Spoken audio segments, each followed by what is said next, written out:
This is an update on our raised bed garden construction. This happens to be number 13 of 17 raised bed gardens that we've put together. This was a service project for our church. We had the men decided to offer the construction of these raised bed gardens for some of the members, and we had 17 families that wanted these.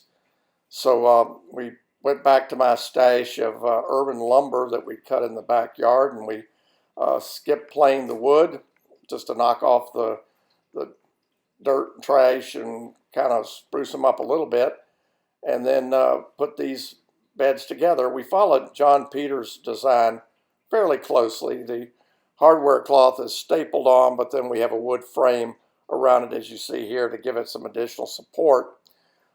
And then we staple weed cloth on the inside to line it with to hold the dirt in and slow down the drainage of the water a little bit from the soil mix that we put in.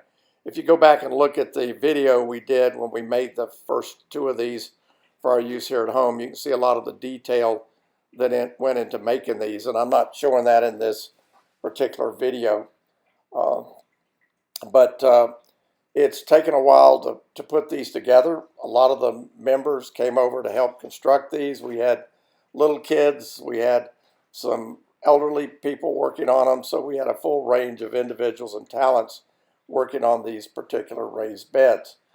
The first 5 that we made were just frames. The individuals that wanted those beds didn't particularly want the legs, but then the other 12 families did want legs, and so most of the ones we made look like this. Simple construction. We used a skill saw. We did use the planer just because of the type of wood we used. A couple of drill drivers here, one to pre-drill the holes for the deck screws and then one to drive the deck screws in, and I used the torque head deck screws for this.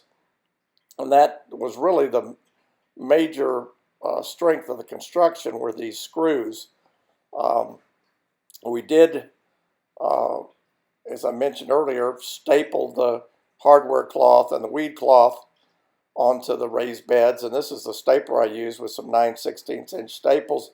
This is a dream of a stapler to use. I'm so glad that I found this because it's so easy to drive a lot of staples with this particular device without wearing yourself to a nub. And I put a lot of staples in these raised beds, as you might imagine.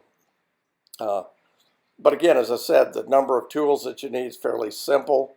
I did use a couple of portable brad nailers, the Porter Cable one and the DeWalt 20-volt max unit. The Porter Cable drives 2.5 inch brads, the DeWalt 2-inch brads. I basically used the 2.5 inch brads to hold the frame together and to hold the legs on the frame while we installed the screws to get the additional support that we needed to hold all the joinery together. I used the DeWalt basically to do some of the framing around the hardware cloth.